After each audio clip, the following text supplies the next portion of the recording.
Hi everybody, thanks for clicking on my channel. In my last garden tour video, I made the statement that a little rain never hurt anybody. And I'm going to backtrack and take that back a little bit because we're expecting about 5 days of rain. And if we don't get out in the garden and do a tour now, I'm afraid there's some blooms and some things that we just are going to miss. So let's call today's video a before the rain garden tour. I thought we'd start today's tour with a little bit of winter damage. Here along the front of the garage, you can see I have some very low growing wine and roses weigelias. These were totally crushed by snow this past season. And I decided that I wasn't going to cut them back until after they bloom, so at least I could enjoy some of the blooms, and maybe I could take some of them in and use them for floral arrangements. So as soon as these are done blooming, I'm going to be coming in and cutting them back. It's not really the best time to be cutting them back. I really should have done it before, but if you look deep inside this one, you can see there's a lot of nice new growth coming up in there, and I'm just going to take these old stems right back almost to the ground and rejuvenate it, and hopefully next year we'll get a little bit of bloom if we don't get so much snow all at once. As we continue across the front of the garage, you can see the planters are looking pretty darn good. I'm pretty pleased with that cosmos. I was afraid there wasn't going to be enough sun here along the front for it, and I think they're kind of happy. They look pretty good. We're going to go around the front of the garden in a different direction today. As some of you know, the front of the garden is my spring garden, and it is starting to transition out of spring. But the hostas are still looking pretty darn good. They're going to appreciate this rain coming up. But I wanted to show the rhodies. And you can see the one on the right has some nice blooms. That's how tall they were. And the one on the left, I had to take a lot of that off because of all the snow. But they'll bounce back. But we still do have some blooms on the one on the right. And you can see the foxglove are starting to bloom. So I might not be happy with what's happened, but Mother Nature always seems to have a way to survive. Let's keep going this way. A lot of weeding to do. The hummingbirds are thoroughly enjoying the columbine.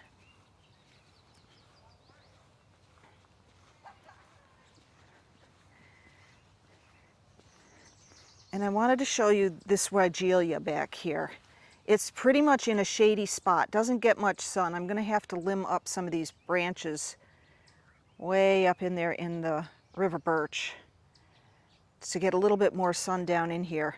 But that is a proven winner's weigelia, and I can't remember which one, but I'll try and put it on the screen. And for something that doesn't get an awful lot of sun, it's doing a pretty good job of blooming.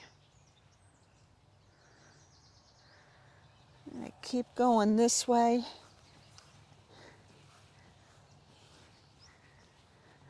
Nothing much has happened in the leaf pile. Still there. I don't think in any of the videos I showed you this plant. It's a little bit past its prime right now, but it gets red flowers. It's about, maybe 2.5 feet tall, and it is an Echium, E-C-H-I-U-M, I believe it is, and I'll see if I can put the variety on the screen. It's one of those things that I try to let it go and reseed because it's a bee magnet. But you may be saying, but wait a minute, if it's a bee magnet, why are there no bees on it? And that's because I have not seen a single honeybee this year. Not a single one. Nothing. And that's not good. So let's continue on around this way, and we're going to come through the garden the back way because there's some things here I think you might be interested in.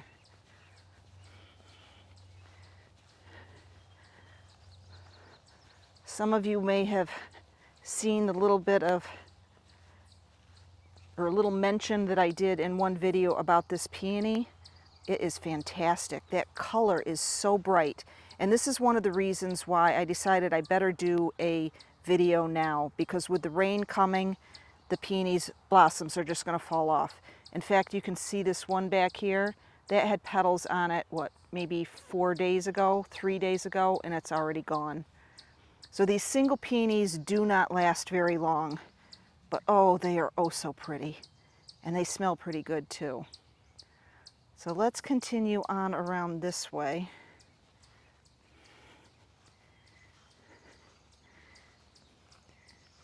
And here's a plant you may not be familiar with. This big bush. I'm going to go in close so you can see what the flowers look like.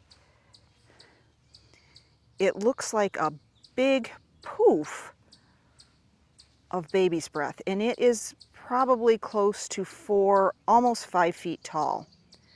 And that is Crambe cordifolia. It has huge leaves. It almost looks like rhubarb leaves. You can see the big leaves there. And in the spring, it sends up a single stalk with these beautiful flowers on it. Really interesting. And in the back, you can see there's the delphinium. And I always want the Crambe to bloom at the same time as the delphinium, but they just miss it. When the Crambe stops, the delphinium opens up. It's such a bummer, because wouldn't that be beautiful to see the big blue spires behind that? But I think the Crambe is interesting all by itself. Then we have the honeysuckle. Is it Kinsley's Ghost? It's a new Proven Winners edition. I've had this for a few years before Proven Winners put it into their catalog. But it almost looks like eucalyptus, the way the leaves come out. And then you can see the flowers are in the center. It's kind of a pale greenish gray. And it is a vine. It's not invasive. But it's just a very interesting texture and plant in the garden. And then of course we have another peony. So I'm going to try and get down, because this one you really should look from the top down. Oh, they're starting to close up for the night. But again, it's a single.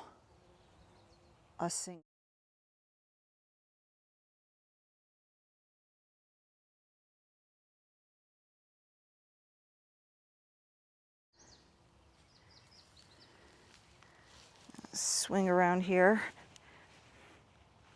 Let's see what else we have that's interesting right along here. I'll have some things in the future. Right now, this is kind of one of those areas that's a work in progress. I did have 3 pugster butterfly bushes in here, and it looks like only one has come out or lived the winter. I had a couple in another place, and they do not seem to be coming back either. So I'm not going to try them again. I've given them a couple years and it's just not working out. So they just don't like my climate, and that's okay. I don't know if you can see the lupins in back here with some foxglove.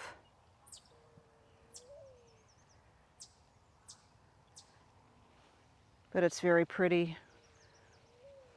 with the yellow columbine. And then you come back here and you've got a rhodie in bloom. And then you come back a little farther, and this is kind of a little holding bed for me. But this is one of the Proven Winners something tower. I'll put it on the screen. But it's a mock orange. And again, I bought this when it was in a little 4-inch pot. And it's grown very nicely. I think it's about time to find a real home for it. And let's just go back. Not much interesting here. But you can see the rhodies. They're starting to fade, which is another reason why I wanted to today's video. These rhodies did not take, or they came through the winter much better than the ones out front because they didn't have snow coming off the roof on top of them. And as we come back here, oh my goodness, I've waited so long for this. The yellow peonies. These are Itoh Peonies, I-T-O-H. They are a cross between a tree peony and our traditional herbaceous peony. They smell just as wonderful. I wish there was smell-o-vision for you. And they are just wonderful. Now, the Itohs kind of have the best of both of their parents. They have the big blooms from the herbaceous peonies, the nice smell, but they have the sturdier stem from the tree peony. Now, the reason that I think I have some wild long stems coming out here, which I don't think is normal for these peonies, is because there was a nice bloomerang lilac that was almost filled up your screen. It had to be 10 feet across, and it was smothering out a lot of things. So I had to get in there and chop it down. And I've left just a little bit in the center, but there's some nice stuff coming up in the middle. So it's going to rebound, and hopefully I will get some blooms this fall because it is a rebloomer. We've got a little stand of Siberian iris. And as we come back here, I don't know if I mentioned in my last video, but somebody was a bad dog and dug a nice big hole in my garden. And I know exactly which one it was. I did plant the Homestead Purple. I put it in front of this yellow yarrow. And then I want to show you another Itoh. If I can get back here.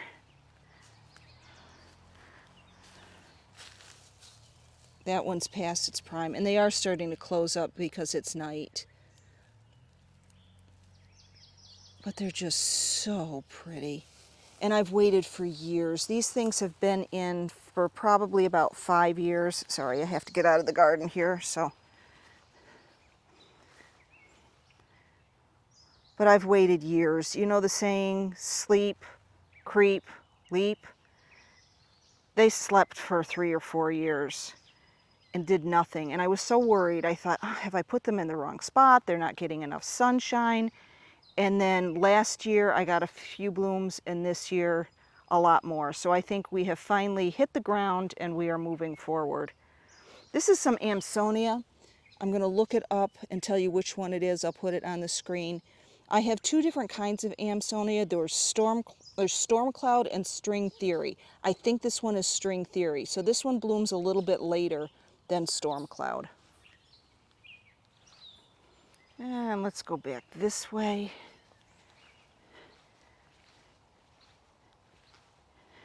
And the Deutzia Chambray, is it Chambray Pearls? Something like that.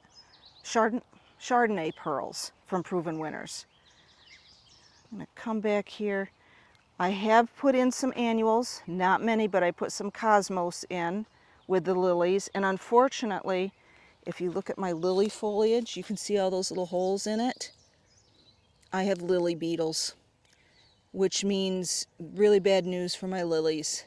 No more trying to grow lilies. They're going to decimate them. So it's just not worth fighting and spraying.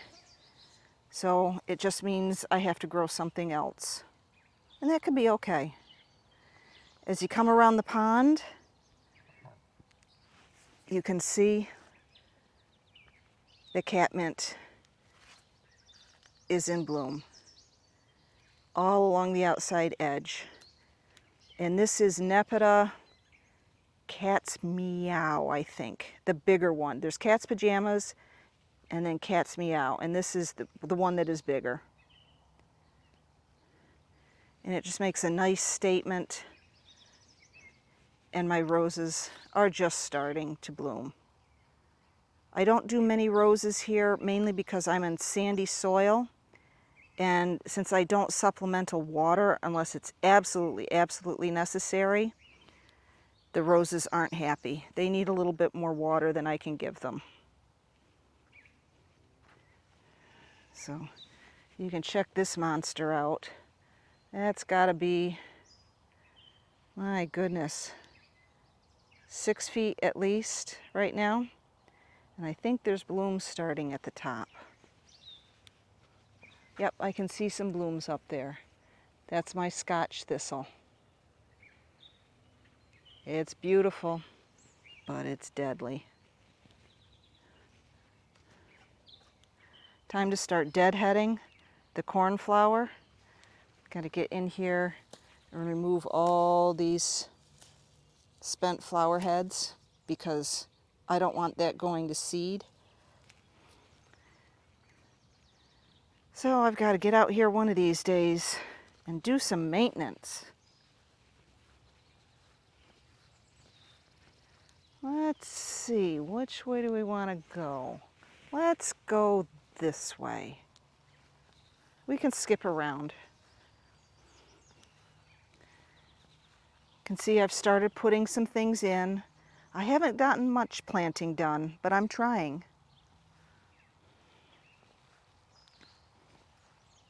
Here's the other Nepeta. Like I said, it's either cat's meow or cat's pajamas. This is the smaller one. But that's just such a pretty bloom. We'll keep going this way. And here's something that's really, oh my gosh. I would like to say, oh yes, yes, I planned that, you know, with a snooty voice. But check this out. Check that out. This, I believe, is Proven Winners Potentilla. I think it's called Happy Face. And then this glorious thing behind it is a delphinium. It's called Red Lark. I was at a garden center probably 2 weeks ago, and they had these, and I thought, oh, I'm going to give them a try. I don't have anything like that. And this is about as tall as they get, 2 feet. And I have really good luck with delphiniums in my garden. They come back reliably for many years. So I'm hoping I get many years out of this as well. But I'm going to zoom in. Hopefully the camera will get this. But it is just beautiful. And like I said, I would like to say, oh yes, I planned this. But it was just a happy accident. But I'll take credit. And the beautiful Baptisia in the background. All right, let's keep going. This is May-night Salvia. That's looking pretty darn good.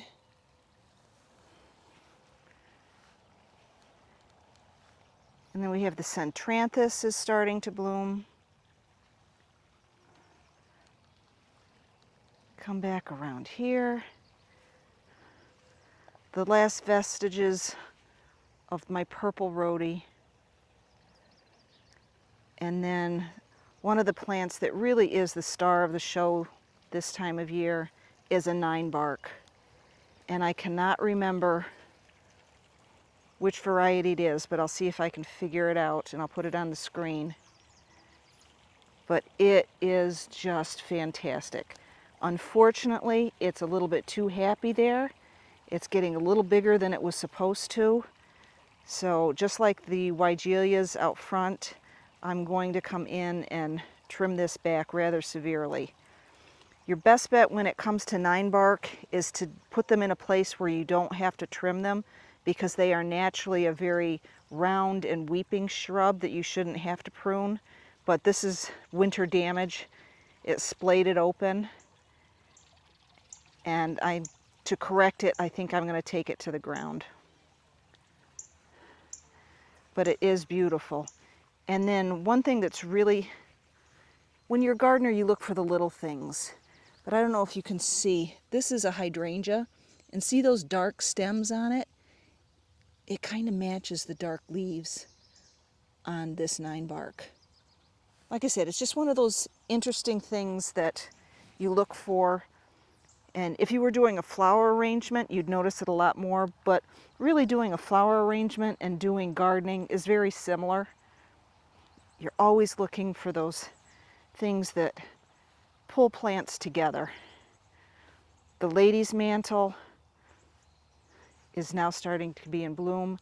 And then if you look up there, there's some delphiniums. They've got to be 6.5 feet tall. So hopefully the rain coming will not affect the delphiniums. We won't get wind with it, but I'm sure when they're in bloom we will get wind.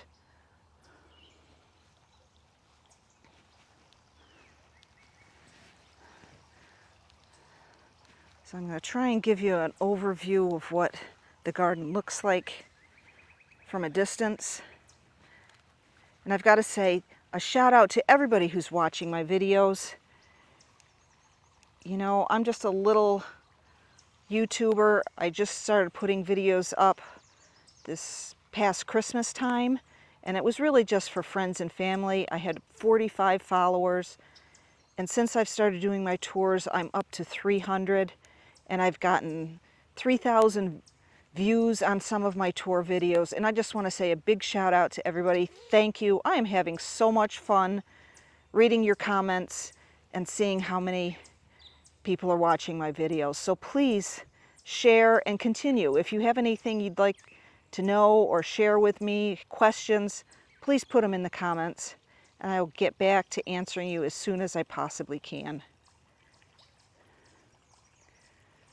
So we're going to swing around this way through the patio again.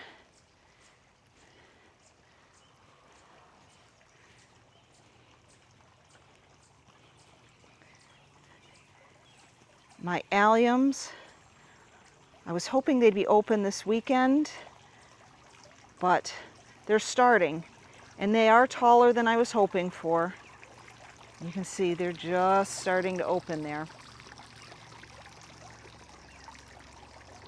But that should be a pretty looking fountain garden in about a week. And then, as in past videos, these are all my seedlings that I still need to plant. These are all my purchased annuals. There's some here, and there's some over here. These are all things that I still need to plant. And you're probably saying, well, it doesn't look much different than it did a week ago when she showed us this. And you're right, it isn't much different. There's actually more, because instead of planting, I've been shopping. Now, this is another catmint. This is Walker's Low. This is a real old variety, and it's good and tall. You're looking at probably 2.5, maybe 3 feet tall at the highest. So it's a big catmint. But the problem with Walker's, and I'll show you in here, is it splays open in the center. Unlike the cat's meow or cat's pajamas, that one stays short and the stems are very strong, so it doesn't split open in the middle. But this one's an oldie but a goodie, and it looks fantastic along the edge of the garage here. But again, not a single bee. No honeybees at all. Nothing. There are other little pollinators, but no bees. I think I saw one bumblebee today, but that's it. There's a beekeeper up the road. I think I might go up there and see if he lost all his hives. Pretty sad. We need our bees. We need to take care of our bees. All right, let's keep going here. You can see more new plants. I have a sickness. I can't stop.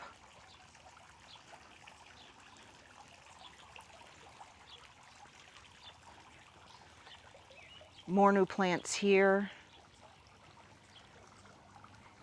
And in one of my videos, I was so happy that I got this teeny tiny little mini tonka rhododendron. It's what, maybe a foot tall, if that. And then we were at Lowe's in Cortland, and I found a big mini tonka on the clearance rack. So realistically, I paid the same amount for this one as I did for this one. But now that I have two, I have to rethink where I'm going to put them. And as we're back towards the front of the garden, we walk down the sidewalk. You can see the spring garden is starting to go into transition. The columbine is starting to fade.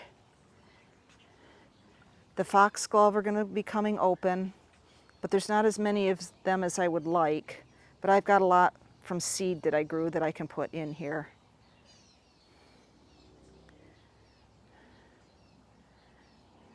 There's still quite a few columbine left open for the hummingbirds. But this garden is going to transition. It'll look really nice again in mid-July. So make sure you come back and look at it then. And we're just going to keep coming forward as if we're heading out to our car, enjoying the hostas and the columbine that are going to need to be deadheaded very shortly. And we are once again at the front, the garage, and back to how you enter the garden. So thank you so much for watching. I'm glad we were able to fit this in before the rain started to fall. And I hope you guys will join me along other garden tours as we continue exploring what's happening here in Blossvale, New York. Have a great day, and I will see you in another video.